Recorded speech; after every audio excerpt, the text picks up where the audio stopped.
Hi everyone, I'm Dawn. Welcome to my channel.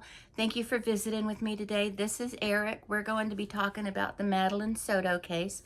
For those who don't know, Madeline Soto was a 13-year-old girl, freshly turned 13. She turned 13 on February 22nd, and her birthday party was held on February 25th, and on February 26th, at the end of the school day, she was reported missing. And a few days later, her mother's boyfriend was arrested for inappropriate images, CP, found on his phone of Madeline. And a few days after that, Madeline's body was found in a wooded area in St. Cloud, which is just about 20 miles from where they lived in Kissimmee. And so anyway, that's the... Stephan was eventually also charged with Madeline's unaliving. And so while he's sitting in his prison cell, he thought it was a good idea to write a poem for Madeline. And on the back of it, it says, "For Maddie," and you're going to see all that here in the video. I'm posting it, doing overlays or whatever. And we're going to read the poem. And I'm going to try and I'm just going to read the poem straight through, and then we'll go through it. And it's a terrible poem. It's like something you would write in the 6th grade for, a boy you liked or something. Or in this case, a girl you liked. Okay. It's called Always.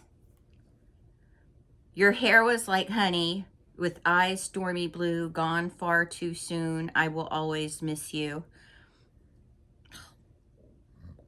Your smile was a treasure. Your laughter filled the room. This world is not the same. I will always miss you. I loved you so much, I would have died for you. With no end to my tears, I will always miss you. As I held you in my arms, my heart died with you. Rest in peace, sweetheart. I will always miss you. And a little heart at the end.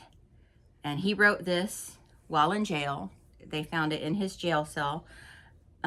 So what had happened was they were doing just a routine search of the cells and saw yellow paper with the prison or the jail issued Bible. And it was on yellow paper, which wasn't like something they saw around the jail that much. They didn't really use yellow paper.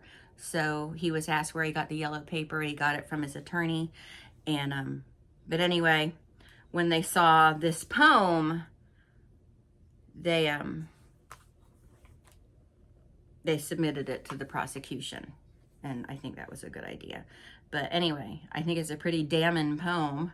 What do you think, Eric? It made me physically... It's pretty cringy. It made me physically ill reading it. But let's start with it. So your hair was like honey. It says "For Maddie" on the back of it. Yeah, on the back. You can kind of see it right here. But it does say "For Maddie" with a heart. Gone far too soon. I will always miss you. Why is she gone? Why is she gone? Why is she gone, Stephan? Because I know that there is a minuscule chance that he didn't actually unalive her, but we know everything else he did to her, at least a big chunk of it. So, what an idiot. He should have kept this in his head. Your smile was a treasure. Your laughter filled the room. This world is not the same. It doesn't even rhyme. But that I'm not going to pick it apart. I'm not going to pick it apart because of structure. I'm not going to do that. But there's no Robert Frost. No. The world is not the same. Again, why is that, Stephan? Why is the world not the same? Because you're in a jail cell? Because of what you did to her? Not only for the unaliving, but for the thousands of disgusting images that were found? See, I'm starting to get passionate now. I need to calm down. And then this part really grates me. I loved you so much, I would have died for you. So why didn't you? Why are you still alive, Stephan? No end to his tears. He wasn't crying on the phone with his parents when he's asking them to send him money to his commissary. But that right there, I would have died for you. So why? He could have instead of. Yeah, you should have. He should have removed himself instead of removed that little girl. That doesn't really ring true. Yeah, that's not true. I would have died for you. Well, you didn't.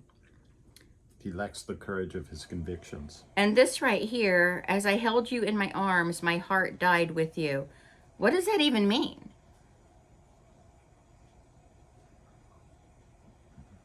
What does that even mean?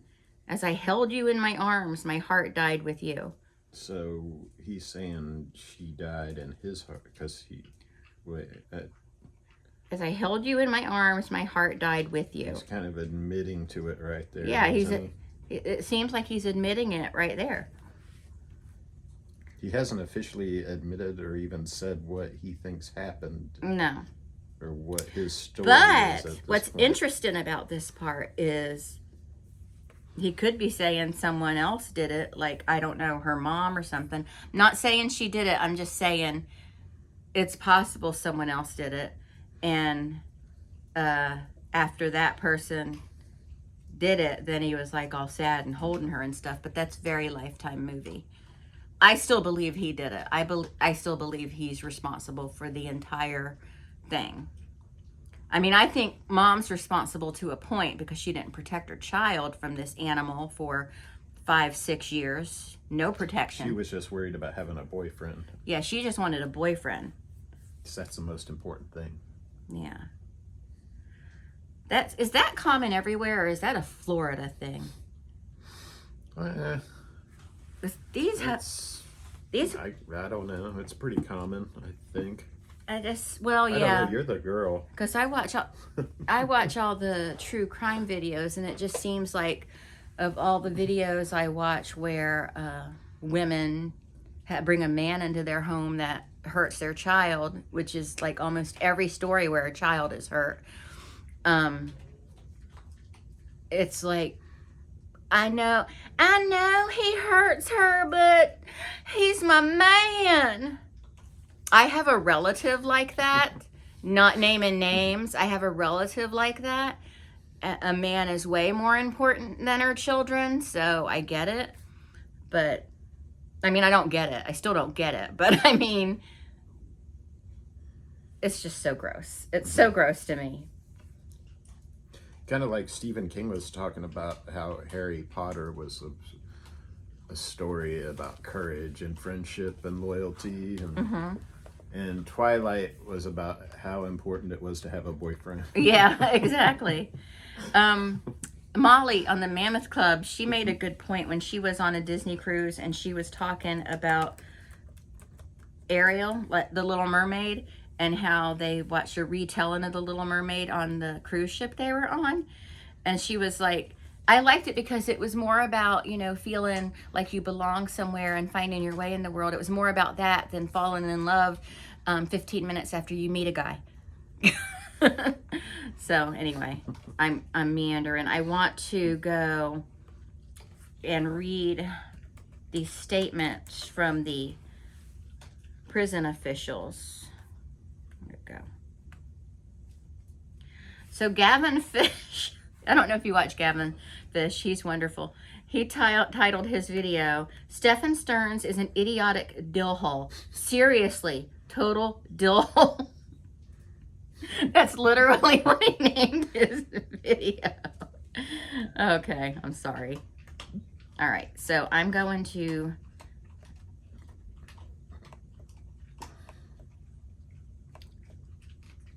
Okay, I gotta find the thing. All right.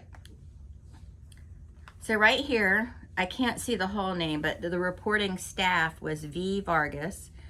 And so here's the narrative. On the above date and approximate time, while assigned as the C-Pod Housing Unit Officer, I was conducting random cell searches in C-Pod. During this time, I searched the cell of inmate Stearns Stephan, number 1419688, who is currently housed alone in Charlie Isolation Cell number 2. I started by searching the cell carefully, beginning with the table immediately to the right. I went through the books on that table and then checked a stack of books on the floor nearby. Among those books, I found a county-issued Bible with some yellow notebook papers inside it. The yellow paper stood out to me because it isn't commonly found in our facility. After finishing the search of the entire cell, I asked Officer Richards to verify the yellow paper, and he also found it unusual, noting that its contents were strange as well. As we were about to conclude, Corporal Dinko entered the pod to conduct her supervisor rounds. She approached us and began speaking with the inmate as part of a wellness check. Officer Richards then asked the inmate about the note on the floor, and the inmate replied that it was a poem he had written. He was then secured back inside his cell, and as we walked away, I asked Corporal Dinko if yellow paper was allowed, but she was unsure and requested to see the papers. I asked inmate Stearns to hand over the papers, which he did. When I inquired about how he obtained the yellow paper, he said his attorney had given him a few blank sheets on a previous visit. One of the papers was a handwritten poem titled For, it's redacted, but it's for Maddie. You saw it when I posted it on here. I handed this note to Corporal Dinko, who took it with her when she left CPOD. That concludes my involvement in this incident. And let's see if there's anything else.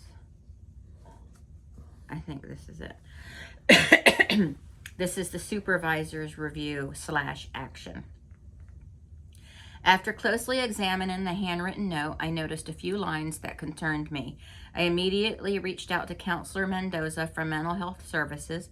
Mendoza has been involved with inmate Stearns since he was first brought in because of his high-profile case. After reviewing the note, she agreed with my assessment that it needed to be reported. Counselor Mendoza then evaluated inmate Stearns to determine if he needed additional mental health support. After her evaluation, she concluded that he could stay in his assigned cell without any additional restrictions. Photos were taken of the note and uploaded to the appropriate drive. Due to some concerning content within the poem, it was handed over to Kissimmee Police Department Detective Morris, and a chain of custody form was completed. The report is forwarded to the watch commander and the DRL for review. So that's where they are with that poem so far. But what do y'all think of the poem? I think it is creepy. I really do think it is creepy. Those kind of deep feelings for a 13-year-old. And she had just turned 13. And remember, he had been messing with that little girl for 5 years. So since she was 8 years old. And he has all these disgusting images and videos. Well, he doesn't have them anymore now. The prosecutor has them. But that is so just disgusting that he has those kind of feelings for, and maybe it was a ploy. Maybe he wrote that poem to try and get them to think he seriously has something wrong with him. I mean, he seriously does have something wrong with him, but he might be trying to. Well, he put for Maddie on the back at least, or maybe it was folded up where they saw the. Yeah, I don't know for sure. It's weird though. Yeah, it's. It's just. I don't know for sure how they could use that against him legally, but I don't even know if it matters at this point. I don't think it matters at this point.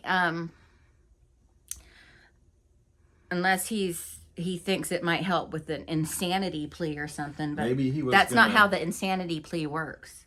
Tunnel his way out and put the paper on the wall to cover up the hole. Eric, he's making this Shawshank Redemption joke, right? It's not really a joke. It's just kind of a reference. Oh, it wasn't a joke. I guess. But they also did that in a Law and Order Special Victims Unit. Oh, did they? Remember Dr. Rudnick, the medical examiner, when he was arrested and he was put in honor block, and then Yates got moved to honor block, and that woman kept bringing him lasagnas, but she was putting tools and stuff in the lasagna so he could make a tunnel behind this poster he had up, and that's how him and Yates escaped prison. I wonder where they got that idea from. Can't imagine. But anyway, I'm sorry. I'm not trying to make light of the situation. sometimes when something enters my mind, I have to speak it. But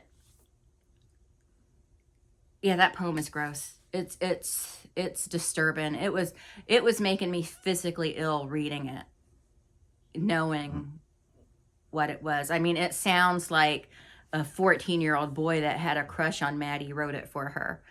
Sounded like something a classmate would have wrote. But no, it's a 30-something-year-old man, someone in his late 30s writing that for a deceased little girl. It's sick. Like, not even a father would write a poem like that, because this was a passionate poem. Like, it was a bad poem, but it was like more about romantic love than familial love. You know what I'm saying? Mm-hmm. That was gross. That made my stomach sicker than those little Debbie snack cakes. I don't know if there's anything they can do legally, but the cops can just look at it and be like, Yeah. gross. Yeah, they can be. Like the cops in John Mulaney's bit about yeah, about the blood before they had all that DNA studies and stuff. But I don't think that they would even need to use it legally, because I mean, they've got him by the balls. Excuse my expression. I mean, they got video evidence of him, you know, with her deceased in his car. They've got video evidence of him on the roof of a parking garage at the Holiday Inn Vacation Club, taking something that appears to be a body out of the front side passenger seat and putting it in the trunk. You know, they have him changing his tire where Madeline's body was found. They have all the evidence on his phone and computer of those crimes, the essay he committed against her. A couple thousand of those. Yeah, a ton of those. The exact number. He's gonna get. It's at least. It's a lot. It's at least 1,700. They may have stopped counting. They're like, I'm not counting anymore. It's a lot, because see, he can get life on the CSAM. That's child essay material. He can get life for that, but I think you all know what we want. But I don't want, like, for him, I don't want, like, just give him a lethal injection and let him go to sleep. I want Percy Wetmore to be in charge of his execution. Forget to wet the sponge. Yeah, forget to wet the sponge. I don't even know if they do it that way anymore. I mean, they have the electric chair in Florida. Yeah, they do. It's they have the electric chair and lethal injection. But I think the electric chair is the preferred method. Do you get to pick, or do they pick for you? I'm not sure. I would choose lethal injection. What would you choose? I would choose lethal injection. Yeah.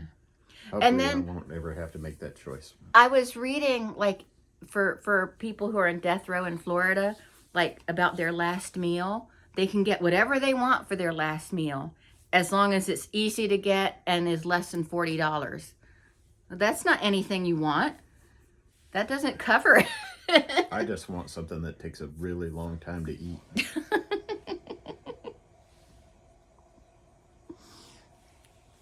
I think you're given a time limit in which you can eat it. Probably are.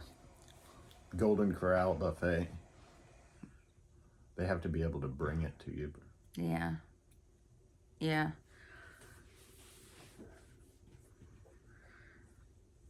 Like, people, like, when I worked at the hospital, like, I remember one day they asked me, like, if, you know, I was on death row, what would I want my last meal to be? And I remember I said, I don't even know what I want for lunch today. I don't know.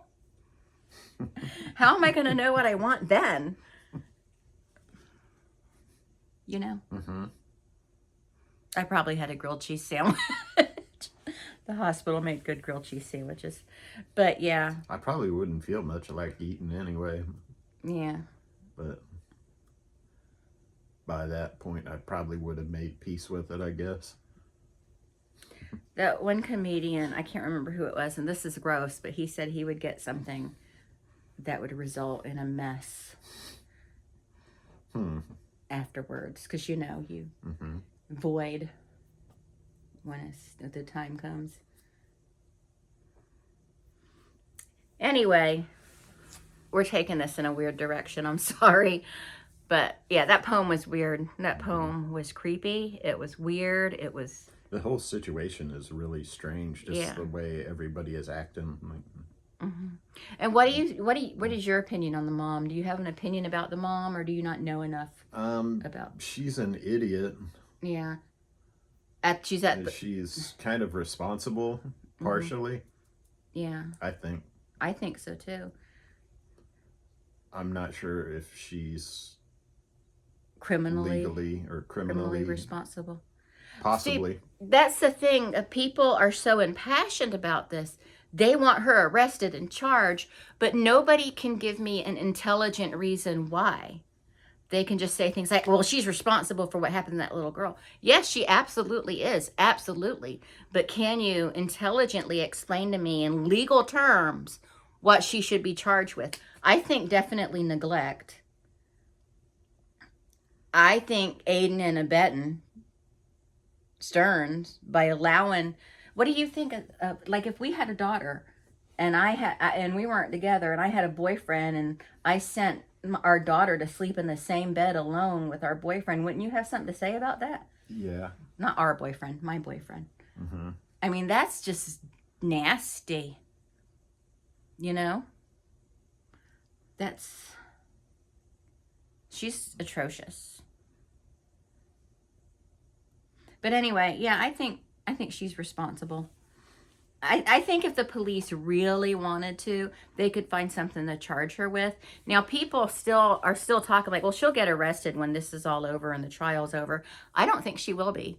I think as far as any prosecution for her, I think this is over. They said they're not going to charge her. And they didn't say at this time. They said they're not going to charge her. So she's not getting charged. So everybody has, want her to be arrested and everything. I just don't think it's going to happen. I'm not saying it shouldn't happen, because, there's going to be people in the comments that are like, how can you stick up for her? I'm not sticking up for her. I think she's stupid and horrible and awful. But I don't think she's going to be arrested for anything. Did I show you the video where the police were interrogating her, interviewing her, and she gave them a password, and the guy said, is that a birthday? And she goes, that's my birthday. And he goes, it's tomorrow. And she goes, worst birthday ever. Like, nope, I fail to see your birthday as the worst birthday ever. Right. Yeah, I did see that. Yeah. And then even Stearns, when he was talking to his parents, he was talking about how something was the worst birthday present ever. Ruining birthdays. Yeah. All right, there was one ruined birthday. Period. And it was ruined long before her 13th birthday, with him messing with that little girl. Grooming her. All that. But we have more to talk about on this. I didn't really have time to organize my thoughts and write out my notes. But this letter was something I wanted to talk about. So I thought, well, let's just make a video just talking. But I'll have a more organized discussion later with my notes and everything. But I just wanted to talk kind of casually about this. But anyway, he's disgusting, and that poem is gross. And it made me physically ill to read it. I honestly thought I was going to lose it a couple times when I was reading it. So, all right. Well, that's it. Thank you so much for watching, and we'll talk to everyone later. Bye.